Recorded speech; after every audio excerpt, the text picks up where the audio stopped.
Hi, I'm Jared Fuller. Welcome to Scratching the Surface.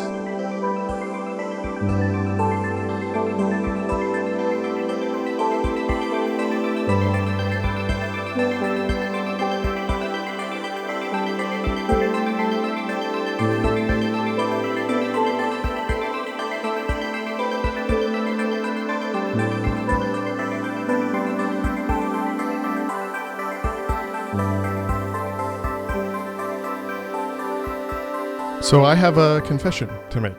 I find most architecture and design writing kind of boring. I'm not necessarily talking about the ideas or the theories or the subject matter, but the actual writing itself, the words on the page that form sentences and paragraphs and chapters. There's very little prose about architecture and design that, in my mind, rises to the level of literature, that feels propulsive and compelling or romantic and evocative. There's not a lot of memoir. There's very little digressive writing, almost no experiments with form or structure. But I don't find all of it boring. Occasionally, I'll read a new book and be swept up in its narrative, in the way it uses language or subverts an expected genre. And I've found over the last few years that a lot of the books on design and architecture that have stuck with me, that have felt literary in some new way, a lot of them have been edited by the same person, Thomas Weaver. Thomas is an editor, a writer, a teacher, a critic. He cut his teeth editing Any magazine with Cynthia Davidson, a former guest of this show, and spent more than a decade at the Architectural Association in London, where he edited that school's journal, the AA Files, transforming it from an image-heavy, quasi-promotional publication into an essayistic, text-heavy journal featuring some of the most interesting writing and writers in and around architecture. Then, at MIT Press, where he worked for 5 years as the senior acquisitions editor for art and architecture, Thomas pushed up against what an academic book could be like.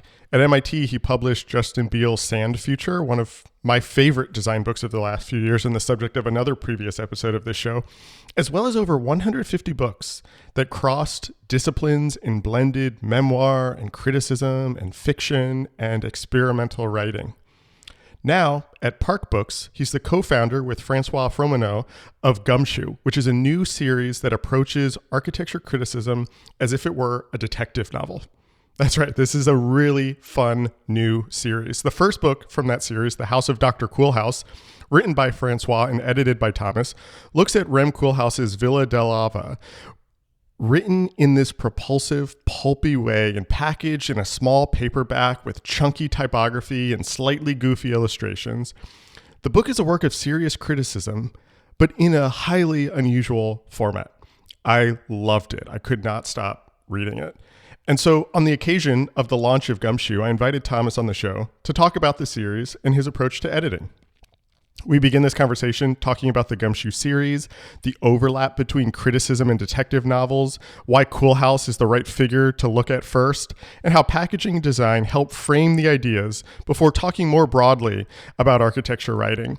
We talk about subverting expectations in academic writing, the difference between the paper and the essay, and how he works within institutions to challenge conventions.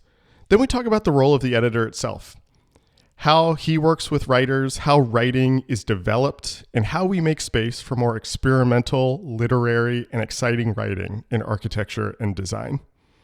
If you like this show and what we do here, you can support our work by joining us on Substack.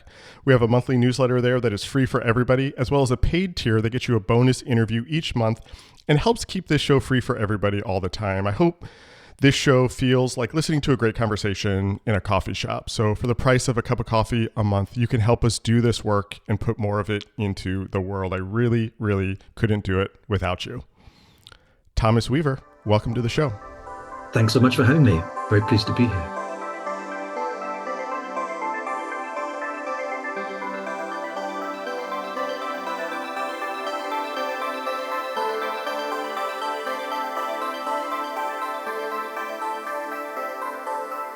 So I just read this new book that you edited and kind of co-produced with Francois Fromeneau called The House of Dr. Koolhaas, which is part of this new series that you're editing for Park Books called Gumshoe.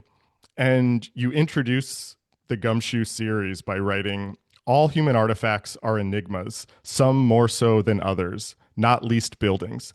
The Gumshoe series seeks to mine this inherent sense of ambiguity by writing about architecture like an investigation, its history and theory as mysteries waiting to be solved. And so that sounds great. That's also the way you kind of package these books. You package these books as these like pulpy detective novels. They have kind of cheeky illustrations and big kind of, borderline garish typography. They're packaged in this small kind of paperback form. Where did this idea come from? Tell me how this idea to mix architecture criticism and the detective novel into a series. What's the story there? Well, in essence, I mean, we like a kind of bad film. We are kind of beginning at the end, so we can sort of track backwards from this moment. But in many ways, even though this sounds wholly pompous, Gumshoe is a kind of crescendo or a kind of synthesis of so many things that I've been thinking about. I mean, in its more bald and kind of brazen, partly because of its pulpy superficiality, but I've reached that stage in life where I don't care about that sort of how brazen that is, and Good for just like, you. hey, if you're Yeah. going to do it, just do it. Yeah. Um, and so, you know, there's so many different components of it that I've played with or ran with over the last 20, 30 years. Not just text, design, the tenor and tone of text, the idea of the critic or the historian, the centrality or peripheral nature of the building itself in the Hmm. debate, whether one calls this architecture or architectural criticism at all, Hmm. um, if this is a theory or not a theory. So it's a sort of coming together, but it's also something that I've been craving. It's a serial form, so it's a series, and the idea is to produce two of these a year. But it fulfills a kind of terrible sense of loss I had after I stopped editing AA files, Mm. which was the journal I edited for the Architectural Association for 10, 15 years or so, and which came to a sort of crashing halt, which really upset me. But ever since that moment, I was sort of reaching for a leg that I was like an amputee reaching for a leg that wasn't there in Yeah. not having AA files, not having a vessel through which I could investigate things I was interested in, both through my own work, through commissioned work I was doing, and through my collaborations with writers. And so that's where I really like the idea of editing, that it gives you that chance to explore everything you're Hmm. interested in. And I Hmm. am really interested in everything. I have, um, yeah, to say that they're Catholic would be sort of, wouldn't even get close to their kind of Yeah. extent. But so Gumshoe satisfied that need. I needed a vehicle, a platform that I could follow my own curiosities and work again with people who I like and admire. I love that you referred to it as a crescendo to everything that you've been thinking about. I feel that also, and I want to come back to that, but I want to stay in Gumshoe in this book for a second before we kind of connect that to your Sure. larger project. So this first book that Francois wrote is called The House of Dr. Coolhouse, which looks at Rem Koolhaas's Villa de Lava, which is this residential project. It's one of his first commissions. She looks at the building, she looks at Coolhouse, she looks at his public comments, she looks at the way it was documented and photographed, the way it's presented in SML What's interesting to me is I think both Coolhouse and this building are ripe to approach like a detective novel. He's sort of elliptical in his writing. He likes to be a little provocative and surreal and mysterious, and the way the images are documented, the way he has written about it, it allows for this kind of paper trail for Francois to follow. Is that necessary for these books to work? Like could the detective novel work for any type of building? Or is there something inherent in the way the building is built and the story around the building that lends itself to the form of the mystery or the investigation or the detective? You know what I mean? Does that make sense? I think, yeah, absolutely. And in a way, it's a question I ask myself, in terms of the relevance of this. Is this simply a conceit, and I'm just creating a thematic, like a bad academic conference where you create a theme and everyone just rocks up and delivers whatever the hell paper they were researching anyway and calls it that theme in some very spurious sort of tertiary Yeah. way. So I'm thinking, am I just pushing this detective paradigm down everyone's throats? And it's nothing to do with detection at all. But as you said, there does seem to be something resonant with the sort of tropes of detection in this building, Yeah. and it isn't entirely strategic for me to have launched it with this building. I mean, again, in hindsight, you think, yeah, it's not such a bad idea. You pushed Coal House or something Yeah. heavily mediated or heavily enwrapped with its own cult of celebrity and its own sort of evasiveness. Is Coal House a real being, or is he a sort of, Right. Right. is he his own enigma? I mean, I play with that too by putting a sort of ridiculous picture of him on the back cover, Right. looking astonishingly vain, sort of lying on a day Yeah. bed. I had never seen that image before. I love that image. Yeah, I mean, I'm not so sure he loves it, but I like to think maybe I mean, it's a loving form of teasing Yeah. ultimately, because I like it. The world would be much more impoverished, architectural world for sure, without Rem Koolhaas.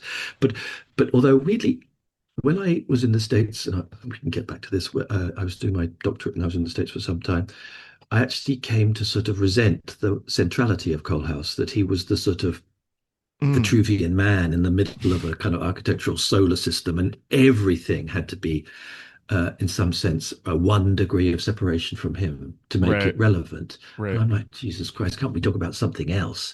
And then, so my first of the gumshoes is Coal House. So, I'm not, his buildings don't make my heart skip a beat, but he is interesting. And so, Right.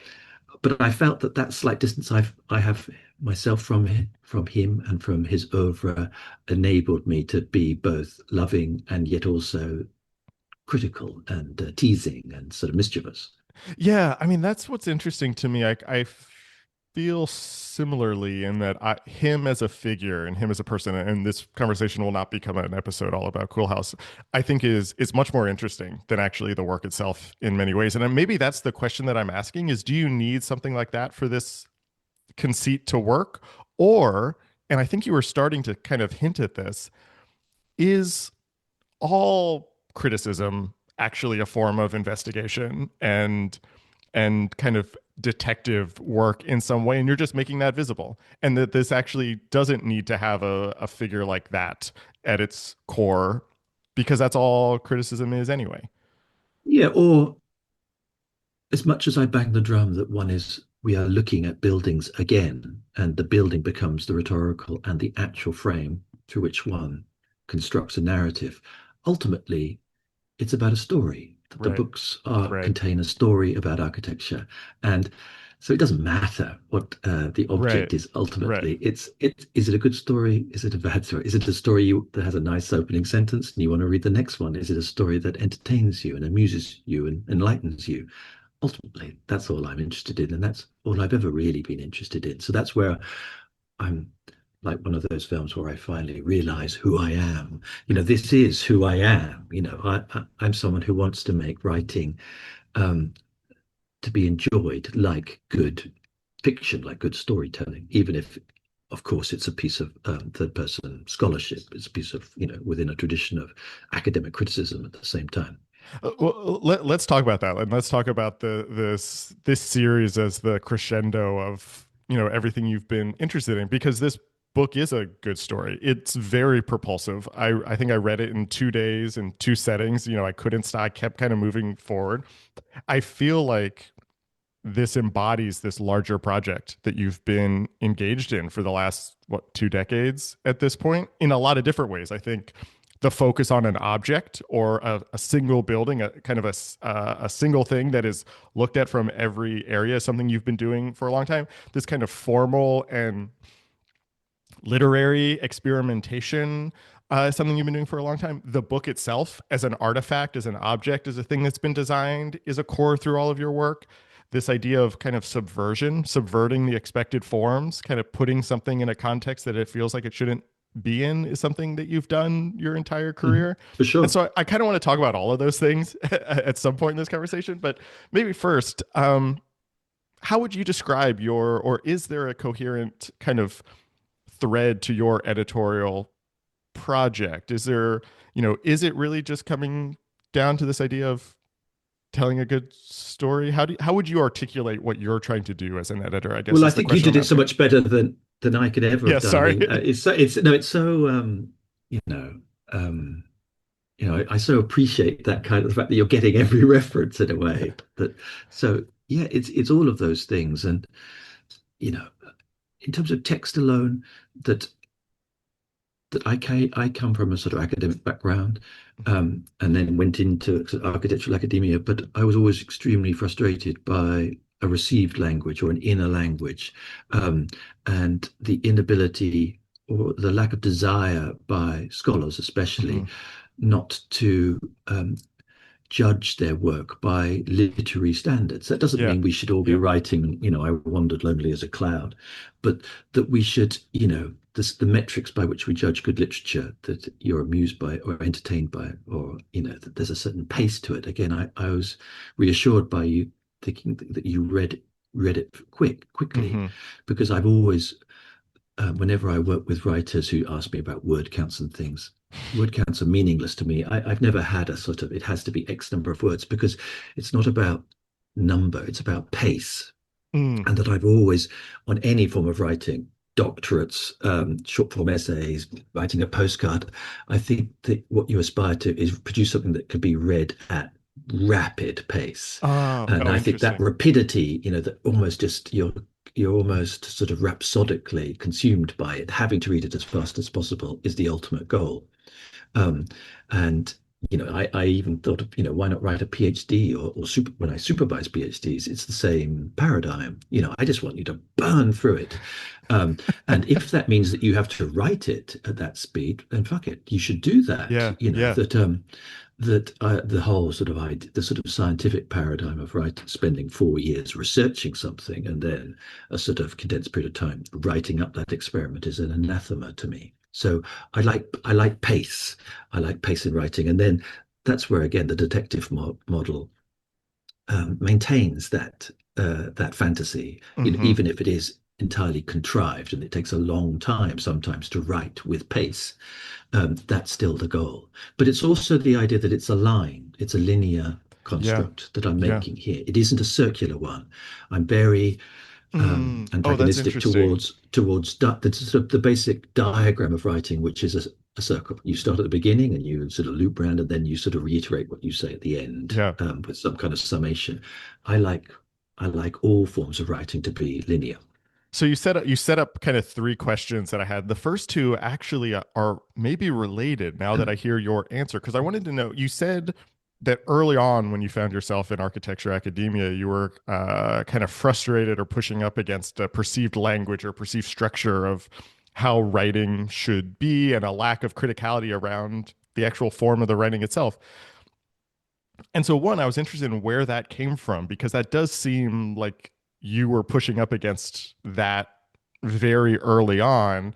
And my second question, which maybe you've already answered now that I think about it, is I'm curious how much of your formal exploration is an implicit or maybe explicit critique of architecture writing more generally. And it sounds like it is. It very much directly is a critique of that. Yeah, there's a polemic in every single thing that I do, in my teaching and my editing and my own talks and lectures. Yeah, I can't rid myself of that sort of Che Guevara like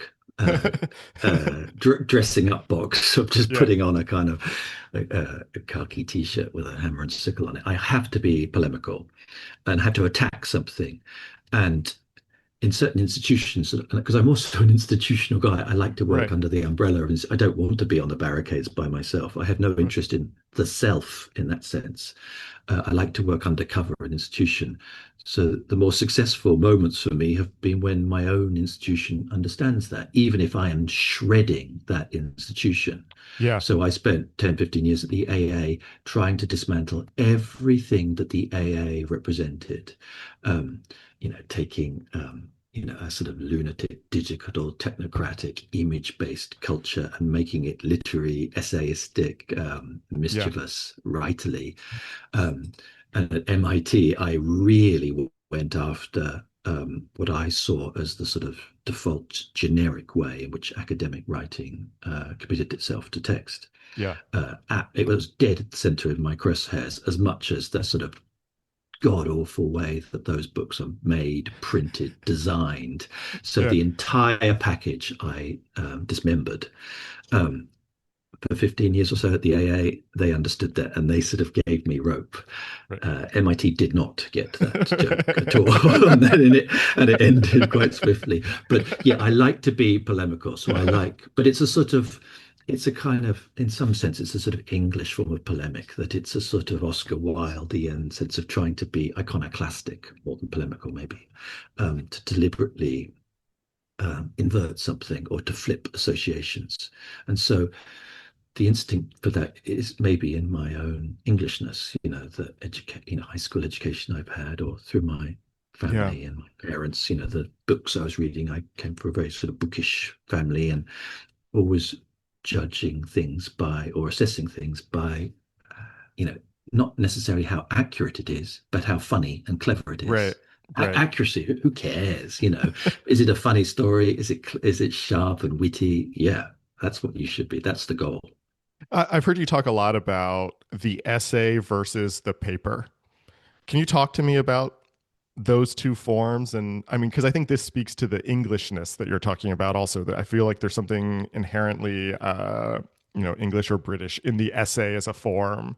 Why is what is an essay? What is a paper, just for listeners? And then how do you kind of get your writers to move from thinking about their work as a paper to thinking about their work as an essay? Yeah, I mean, in some sense, they don't have a really prescribed definition, but in many ways they do also. And I jumped on the idea of the essay when I was because I've always been teaching as well as editing, and so I need a kind of historical basis that I can present. So a lot of the polemics that I present are born out of my own work and collaborations, but there's also a didacticism to that. So Mm. when I shift into didactic tone, I say, well, actually, what I'm doing here is reaffirming the value of the essay. So by essay, I mean, well, I see, in a sense, two camps. This again is the crudity of my own iconoclasm.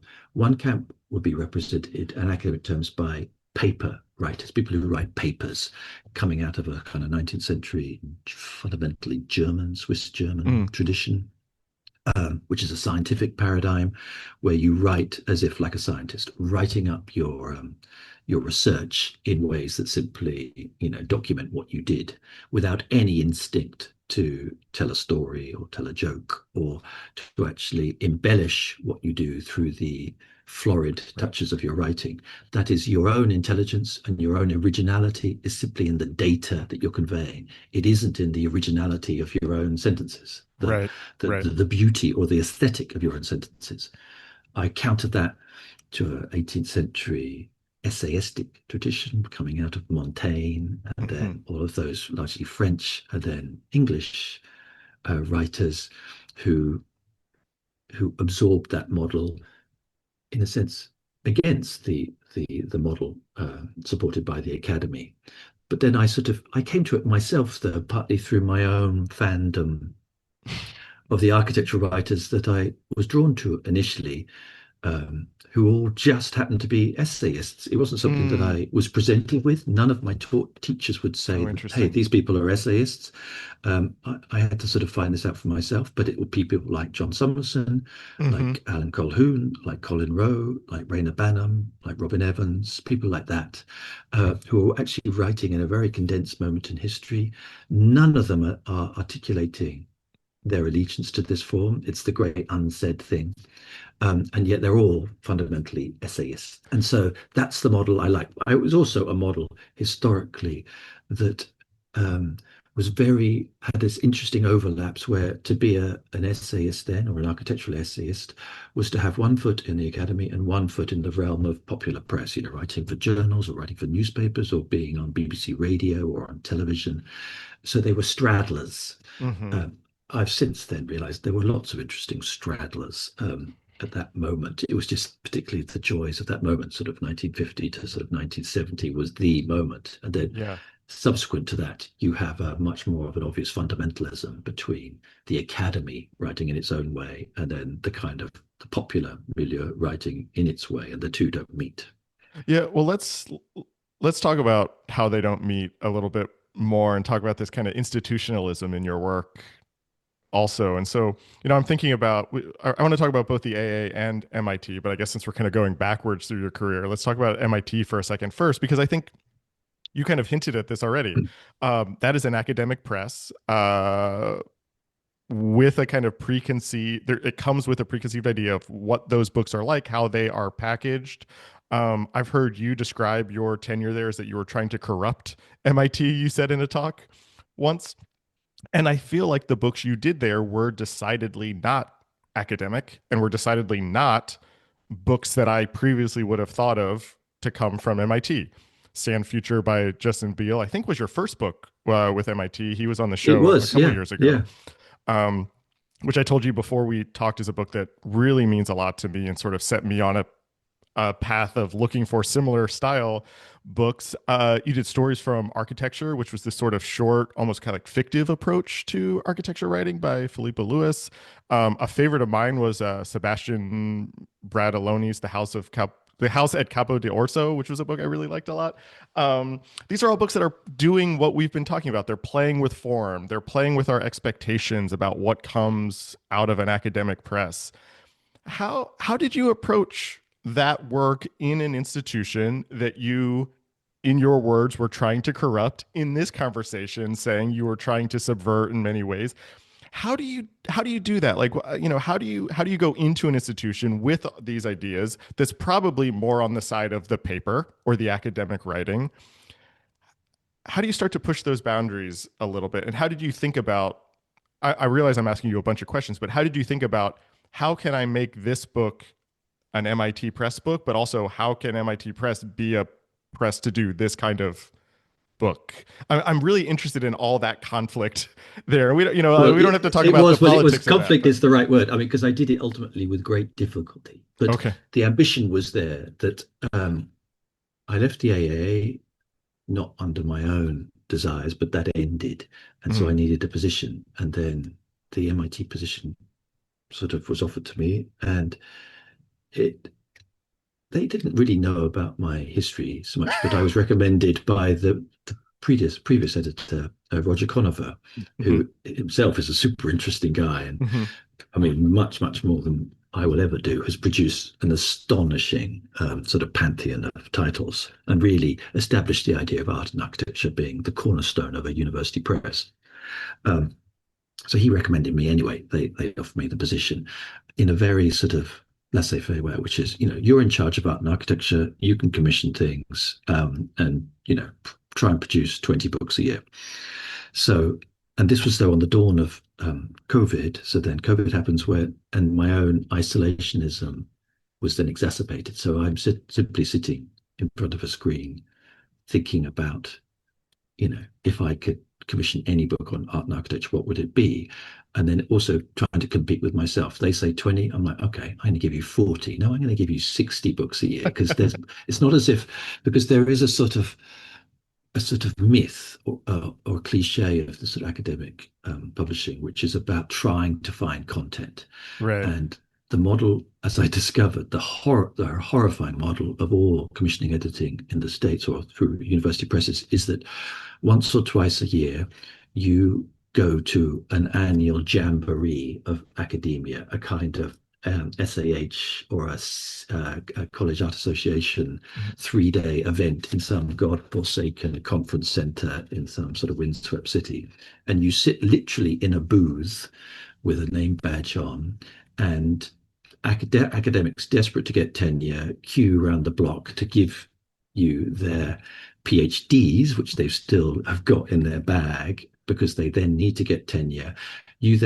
That is your moment when you feed in the year, and then you spend the rest of the year reading them all and determining which ones you would then send out to peer review and then publishing 6 or 7 of them. This is exactly what I didn't want to do. I Right. did.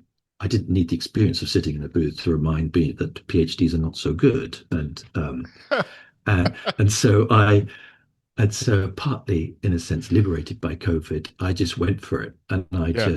And also I had a certain grace period with MIT where they thought, who is this guy? We don't quite understand him, but we'll give him a little bit of a lead. He can just run Hmm. around and commission things. And so I really commissioned things. And actually, Justin's book is annoying in one way only, in that it came first. That I like to think that Uh, after a magnificent period of time and me endlessly going on about we should be more literary, more writerly, collapsing models of writing, thinking about objects but being elliptical and trying to tell a good story.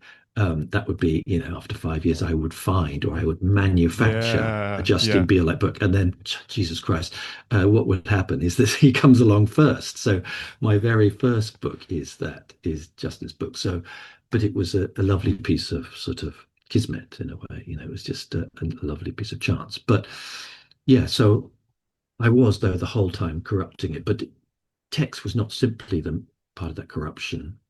It was also the form in which it Hmm. comes to you. That Hmm. that I've always been someone who enjoys the graphic process, Hmm. and the design process, and that shift from looking at text on a screen in Microsoft Word to talking with designers about Munkin papers and inks Right. and printing techniques and A files. I would push this endlessly by doing cutouts and foldouts and leporellos and trying to make the physicality of the journal as tactile and as engaging as Yeah. possible for people who like to actually surround themselves with the physical traces of their reading. Um, I very quickly discovered that this was not the model that MIT endorsed, partly because of their own technophilia. That um, the sort of fripperies and the florid touches of an artfulness is not their thing, but largely actually through their own commitment to a kind of economic model. These Right. things were expensive, and even if I so they initially said, well, yes, sure, you could do cutouts and colored paper and print it in Italy with custom designers, but it'll cost you, 30,000. I'm like, right. So then I go and find Hmm. 30,000 for each book, and then I do that. And then that sort of outwits them. And then like, oh, damn. But then it means that if you produce one beautiful book, if it sells out, they can't make it again because they'd have to find the same Right. amount of money. So it caught them out in a really brutal way, and that ultimately it became very very obvious that we had two different paradigms. They want to produce something extremely generic. They want an editor simply to find things and then pass those raw things onto an assembly line, which is then works at its own sort of rather turgid pace and edits in a very generic way, prints in a very generic way, packages in a very generic way, and then this thing sells. Or if it Right. doesn't, you've printed so few in the first place that it doesn't matter. Yeah. Again, so the model I was doing is different, not just in terms of the sort of the embellishments of the design, but I really like the editorial process. The perfect model for me is someone who hasn't written something who meets me, and we talk about what the thing Hmm. might be, and the book then emerges through conversation and discussions, so that you really feel that you're developing something together. I'm not just a gimp in a box who's going to fix your grammar and then send it to print. I've always resisted that model that I'm a technician. Right. I want to talk about that, but I have one more question about the kind of specific context of editing books for for MIT. And I'm sorry, I don't mean to bring up bad memories, but it's interesting to me that you go to that after 15 years or so at the Architectural Association, where you were um, producing books for them. You're also editing the AA files, which is their twice a year journal that we've already sort of talked about a little bit. You kind of went against everything that we think of with the AA. You took out, you removed images from the cover. You injected this kind of literary sensibility. The issues were not themed. Um, you were not showing projects from the AA itself. I'm wondering about that move from kind of the journal or the magazine where you're commissioning things that they don't have to go together, and part of your process is thinking about how they go together into an issue, to then working primarily in books. I'm also kind of You also kind of hinted at the market economy for an MIT Press book where at the AA you have a built-in audience of the alumni Mhm. also. Uh, what muscles were you flexing going from one to the other that you couldn't do at the AA? Or how is thinking about Mm. books as objects different than thinking about, a magazine as an object, or a magazine as a collection of mini objects maybe, and then also that kind of market kind of piece of it? How that shift feels very jerky to me. It feels very very Yeah, it was intense. profound. It was a Yeah. profound change, and I didn't realize it at the time. I'd never really been a great magazine person before the AA. My walls are not full of magazines, runs of magazines. I like a certain permanence or the illusion of permanence of a book. Mhm. Um, and so there was something slightly trashy. I mean, I love trash now and I'm open about it, but there was Right, something you're sort of making trashy. detective novels. Exactly. So, yeah, this is where I've matured into my trashy years. But then there seems something light about a magazine culture that that didn't interest me. But then very quickly, having made a magazine and made it really carefully Yeah. and with a lovely collaboration with John Morgan, the graphic designer, um, I quickly realized that it was so elastic, the Mm. magazine, that of course it had a certain template, but we changed it. It got bigger and fatter, and we could keep tweaking it each time. It was a custom suit. It wasn't in Hmm. any sense a template, but it was the same thing. So I could drop all kinds of stuff into it. So anything that interests me, the conversations I wanted to have with people, or Yeah. curiosities I was having, or things, texts I was editing, or texts that I wanted to write under a nom de plume, I could just put in there. So it was just a tremendously useful vehicle for getting everything in it. And I like to think after a certain period of time, it succeeded. And that was one of the problems at the AA. By the end of a certain period of time, there were two AAs. There was the AA as represented by AA files, and then there was the AA that the AA thought it Uh, represented through its sort of more parametric design studios. oh, And interesting. they Yeah. were on a collision. So I am victim of my own polemicism there. Whereas at MIT, the lure initially was that, okay, let's not do magazines anymore. I'm like, yeah, great, hallelujah, no magazines. Let's only do books.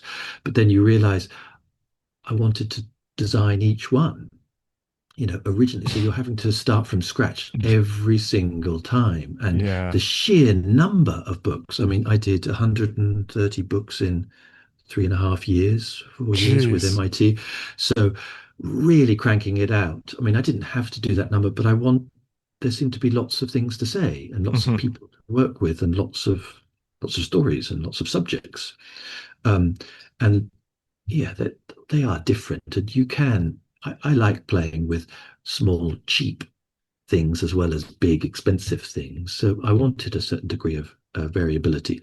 But yeah, that move into the book form is a difficult one. And yeah, not so easy. But it was also the world into art, explicitly art, as well Mm. as architecture. And again, this is where the AA was wonderful because it has a very loose definition of what architecture is. In some ways, when I'm in the AA, I was very critical of the fact that too many of the students there thought that they were artists. And you're like, oh, Right. come on, Right. you Right. should actually, what's wrong with being an architect? But in MIT's terms, I loved the fact that I could represent art too. I want to talk about process. Is not the, I don't have a better word than I know I'm not, I don't want to talk about your editorial process, but I want to talk to you about how you think about editing. And I'm really curious about your relationship with your writers. You mentioned earlier that you like writers who haven't written something where you can work with them.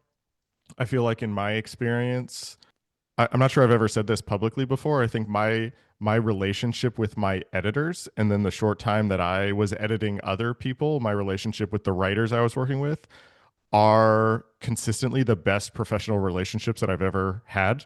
They're the most trusting, they're the most honest, they're the richest, kind of deepest relationships because of that. I don't know, the vulnerability, the process, the exchange of idea.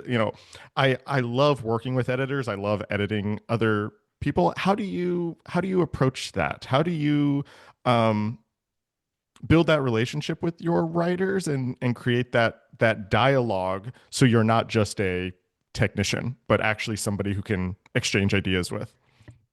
Well, I think again, you're right, and I think it is an extremely intimate Yeah. process. I Yeah. mean, it feels again, it's a certain cliche, but it feels like an affair, and at the end of it, it really feels like the end of an affair where there's a certain level of melancholy. And I've had more than one occasion when both me and the writer would be deliberately corrupting the end of a book to slow it down because we were Mm, enjoying it so much. mm, You don't want it to end, or you mm-hmm, quickly have to think of another book. mm-hmm, So many of the people I've worked with again, because mm-hmm, you have to have another one to keep the sense that the relationship is still alive and going. Um, but the way I try and, in a sense, initiate that level of intimacy is mostly by just talking to people. I mm. I like writing emails, but I like conversation, and I like conversation in person, ideally, but in a weird sort of way. The loathsome Zoom is, in some sense, a very lovable thing. Is that it allows you to have a conversation with Yeah. someone, Yeah. and you realize very quickly how you can cover a lot of terrain in a conversation. You can also be funny. And talk parenthetically, or you can say, well, the thing about this is it's a bit la da da da da da da, Yeah. whereas it should be a Yeah. bit blah blah blah blah blah. You could never write that in an email, but people Right. get it, Right. and they understand when you're being ironic or when you're being serious or when you're teasing them or not. And I just found it a very easy and efficient way to edit. So often, and again, because MIT is basically an assembly line, you have to churn through rather than writing so many emails. I had, 15, 20 Zooms a day when Wow. I would talk to people about their books. And again, it's a sort of one-upmanship, a kind of competitiveness with myself. It was a form of education for me because I'm talking to ostensibly the 15 people on any given day who know most about their subject. Mm-hmm. And I have to talk to them at their level or better than them. So I had to Mm. know about what they're talking about, and somehow show that I know that and I can run at the same speed as them. So there was a lovely sense of an education for me. I had to really get up to speed. Um, but at the same time, it allows you to actually develop a tone and to show that how you can improve something, a piece of writing, because that's also one of the great glories of being an editor is just, making an improvement, turning a Right. sentence around a little bit. What's interesting to me about what you're saying is that it really is a partnership. You are exchanging ideas. You're talking through. There's this kind of volleying that's happening about how do we keep kind of raising the stakes, raising what this can be. But then there is a point where it does become technical, where you are then going line by line and you're adjusting sentences and moving things around and making it better actually on the page. And you've talked about a hero, editorial hero of yours, Gordon Lish, famously Raymond Carver, short stories, heavily edited, made them better in every way. And it sounds like when I've heard you talk about him that you kind of aspire to that in some way too, maybe. And like, how do you then go from ideas to I'm now going to work with you to make these sentences better? Um, it, it- what is that move from idea? I guess the question that I'm getting at is what's that move from idea to the technical or the aesthetic? Where does that happen? How do you think about that happening, and how does your involvement or relationship with the writer change when it moves from what is this thing going to be to let's go sentence by sentence? You know what I mean? Yeah, completely. I think they're in dialogue with each other the whole time. In some Okay. sense, when I'm talking with the ultimate expert on whatever Renaissance architecture, rather than me endlessly trying to compete with them, sometimes I would then talk about, the rhythm of a sentence or the Hmm. assonance of the sentence, or trying. And it's something that's very clear to me when I look at a piece of writing. I can very, very quickly see that very, very quickly. And so even doing it live, reading the sentence for the first time, I can actually comment in live way with the writer about where little moments, where it's lagging, where the little fissures, that need fixing, little transitions. They're often on transitions, beginnings and ends of things and how things are joined together. And I would comment on them, but then my own academic delusions would be sometimes I would try and say, well, what about, doesn't that, invite questions of this detail or this piece of historical elements that can be overlaid there. So I'm trying to compete with them at an academic level too. So I, it would always be moving between Mm-hmm, the mm-hmm. word, the actual text itself, the sentence, the sound of the word, with the meaning, the thing that's being conveyed, always in and out of those things. And I hold on to Lish again in a sort of more than um, a little self-congratulatory way. Lish, the sort of guy who fixes Carver, changes everything and makes it so much better, so much so that when you read unedited Carver as opposed to Lish's Carver, it's so obvious which Right, one you prefer. You right. prefer the edited one. Um, but I think editing, at its best does make something better. Just look at them. And I think I Yeah. don't need to remind writers of that. I never do that. Um, but I like to think they know that, even if it's not communicated simply through a sentence, before and after. It's simply an experience after having an hour Zoom. Mm-hmm. It was enjoyable. Like, hey, Yeah. that was a nice chat. And people tease me for saying, hey, do you fancy a chat? Which is what I write when I do write an email. Hey, do you fancy a chat? And which is basically us a chance to talk and Yeah. talk about Yeah. lots of things. You work with a wide variety of writers, some people who probably are very comfortable in that academic mode, in the paper mode, in the circular Mm-hmm. mode that you're talking about, like you've mentioned earlier. You also teach students who are probably writing things.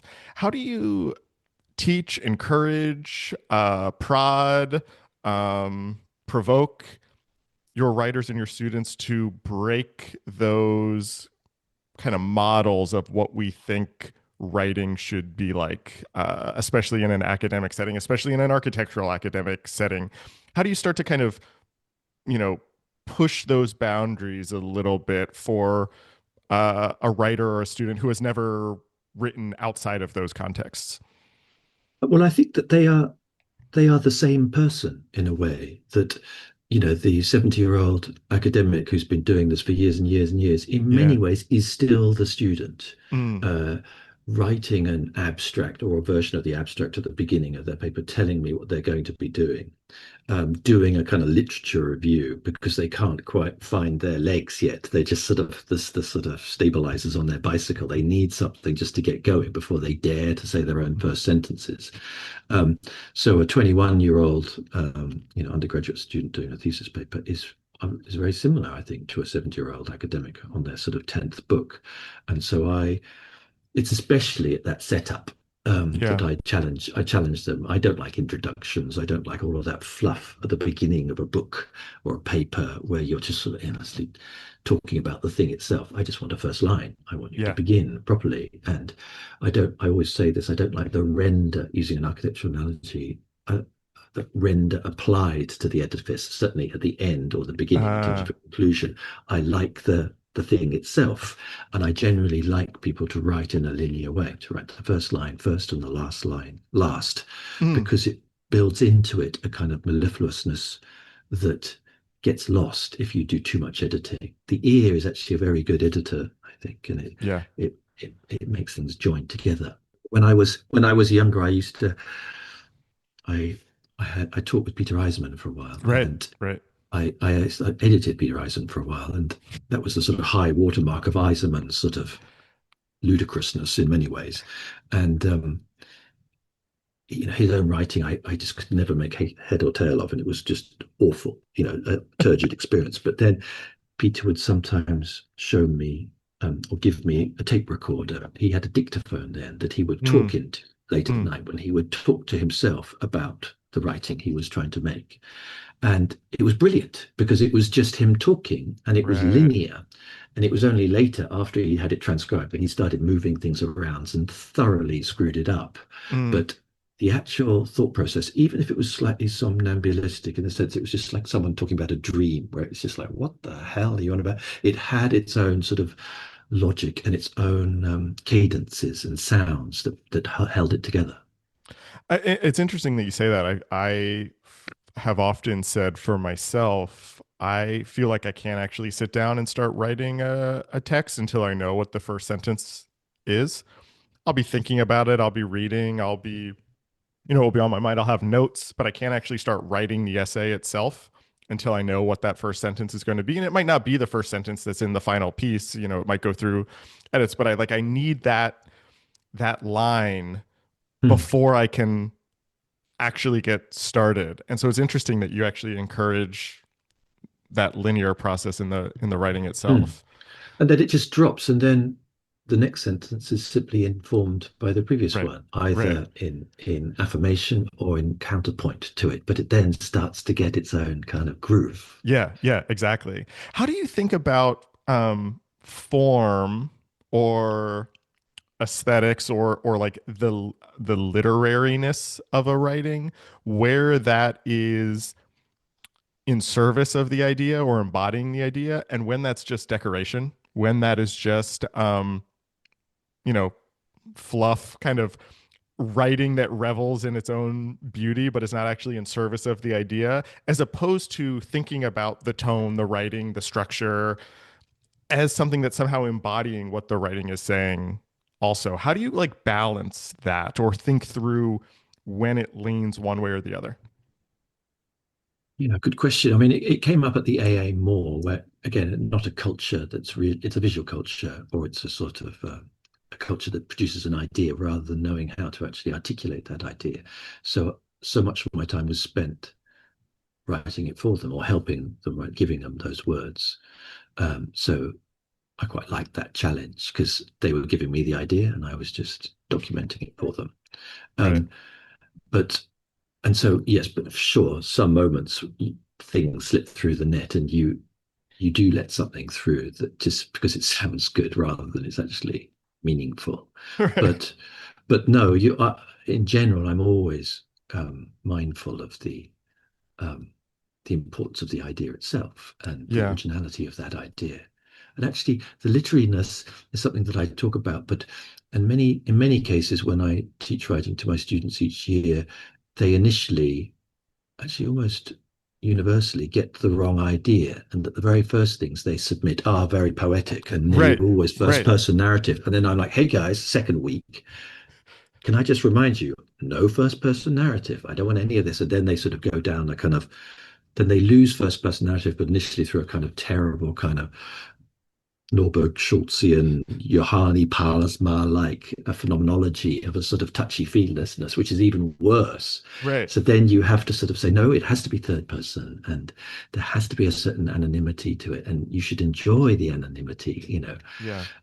More recently, you get over that by saying, I only want you to write initially through description. I don't want you Mm, to interpret anything or analyze mm, anything or give me your view and anything. I don't care of your view. I want you to describe something. Um, and actually, I still think those rules that you might set for a 21-year-old apply perfectly well to a seasoned academic. And actually, that again is a polemic. It goes against the typical way that academia expresses itself, which is to always wade in to right. any literary moment through to a summary of your Yeah. own Yeah. interpretive analytical brilliance, rather than just describing something. Yeah. I mean, I wonder if this is, maybe this is my graphic design background speaking too, but I'm even thinking you saying that is making me think about the elasticity of the essay and the various forms that it can take structurally. I mean, just as a reference, thinking about Sand Future again, that sort of fragmentary back and forth between the biographical and the autobiographical.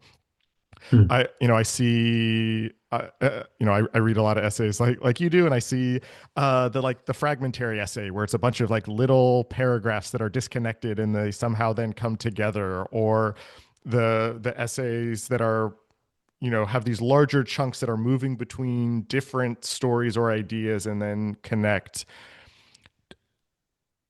And I can never figure out when that is just aesthetic, when that's just I don't actually know how to tie this together, and so I'm going to kind of do it that way, versus hey, actually breaking this up into different forms and different kind of sub ideas is the best way to communicate this, or is the most interesting way to do it.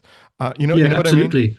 Yeah, absolutely. And it's something that I encounter almost at a daily level where the goal always is something hermetic and holistic Hmm. and of itself. Hmm. And yet, so often you find problems with gaps, that there are certain fissures in a piece of text. And the solution often is to repair those fissures and to make it smooth and flowing. But in many, many cases, the answer is to pull it apart and therefore exacerbate the gap and make it nice and choppy. Hmm. Hmm. So that's actually Yeah, what we yeah, did yeah, with Justin, and that it's more cinematic, if anything. It's a sort of yeah, like yeah. jumping around. You have a certain parallelism of narratives, and you don't care about those horrible sentences which sort of, and therefore, this is a bit like that. Right, Like, oh, get rid of all of that. Let's right. just jump and actually enjoy that point and counterpoint transposition.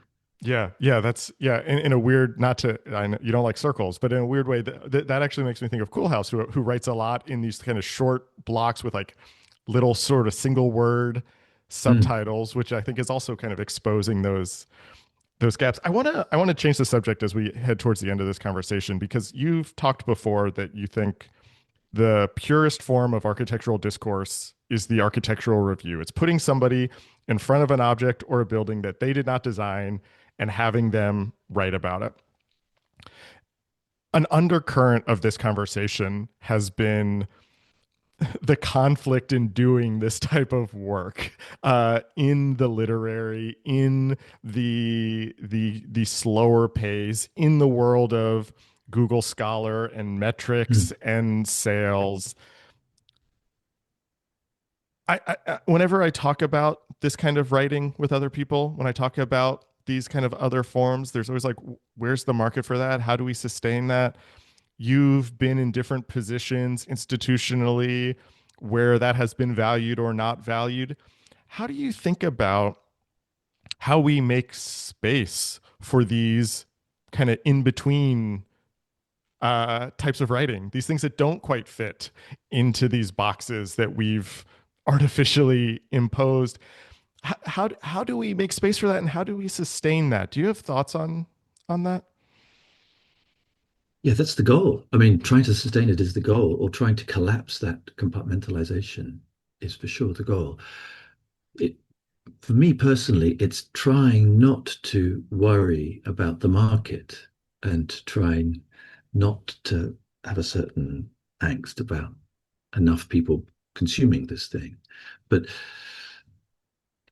you also have to face facts. This is going to Right. be always there, and it's difficult. And again, this is where I have a sort of sneaky sort of, well, more than sneaky sort of pleasure with Gumshoe that it's selling. People are Oh actually yeah. Oh buying this great. thing. So you're like, oh, great. Or have I just told you that I've always thought sales are very important?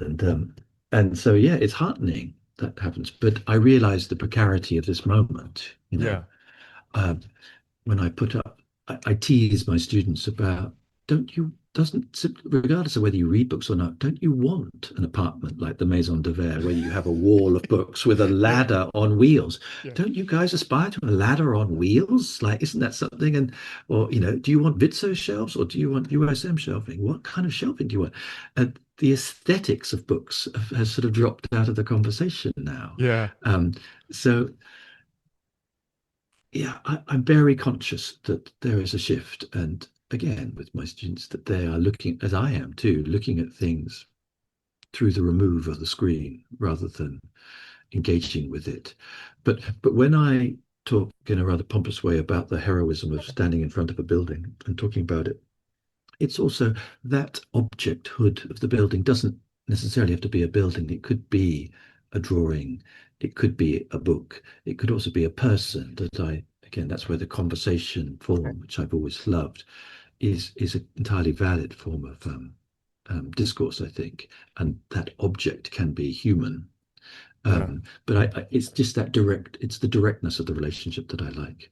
So in many ways, then I'm not about dissolving these boxes or collapsing them, actually about erecting them or Mm. maintaining the sense of that the clarity of that relationship this the object, me the critic or the reviewer, whether regardless of whether you Yeah. cast me as a populist critic, a journalist, an academic, a theorist, or a practitioner, that I am the interlocutor Yeah. in this dynamic. Yeah. Both none of those things and all of those things sort of Exactly. at the same time. Exactly. I have one more question. This is a very selfish question that I'm just curious about, that I struggle with in my own life. How many books did you say you did over your tenure at MIT? I did 150 at MIT. Yeah. 150 books over almost 5 years, editing 2 issues of the AA files for almost, a little over 10 years. You're deep in the weeds with writers, with texts, with books that you are working on. And yet at the same time, you have to be out looking at what else is happening. You have to see what other ideas aren't there. Who are the next writers? What is the next essay? How do you do that? How do you both look down and deeply at what is in front of you while also kind of surveying the larger landscape and kind of identifying writers or ideas that are interesting beyond kind of what you're currently working on? I just think that you have to kind of maintain and then feed your own curiosities. Um, and if that's simply by looking at things online, then fine, at least you're feeding them. I mean, it's the older world of work would have been the answer to your question, that you feed it by getting up in the morning and getting on your bicycle or a train. You go to a place called work. The work itself is meaningless, but it's what happens along the way. You encounter something or someone, and the sort of synapses of thoughts happen. Um, so yeah, for sure, I do that as much as I possibly can. But I'm vampiric, um, Mm. in that I'm not sui generic, unique in that trying to think of just pure thought and then committing it to paper. I'm stealing other people's ideas the whole time. I'm clonked onto their necks, their jugulars, draining their blood because it's your ideas, so it's other people's ideas. My dad always used to say, there's a nice quote by Isaiah Berlin, the philosopher, who said that um, intellectually he was like a taxi in the sense that he liked to be hailed, and Mm. told where to go. And I'm very similar. I've often been rather paralyzed when you have the tabula rasa, the blank sheet of paper of what you want to do as research, and I needed other people's research to do it. That's Yeah. where it all started for Yeah. me.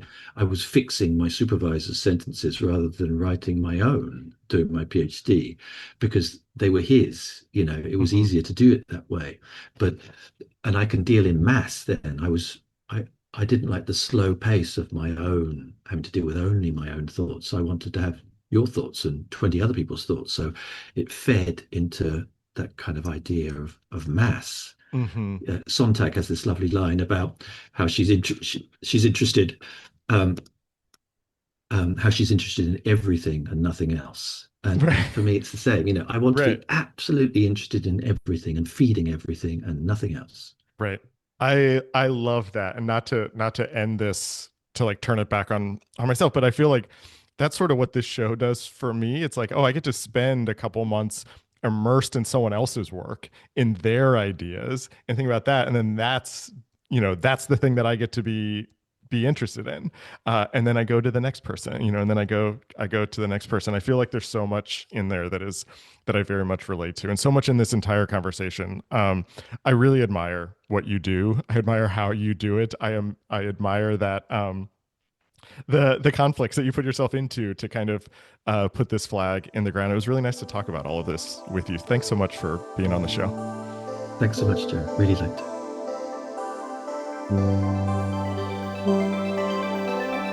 And that was my conversation with Thomas Weaver. Our theme music is by Jeremiah Chute. The show is funded thanks to the generosity of listeners like you. If you like what we're doing, I hope you consider supporting us over on Substack and get some bonus content each month.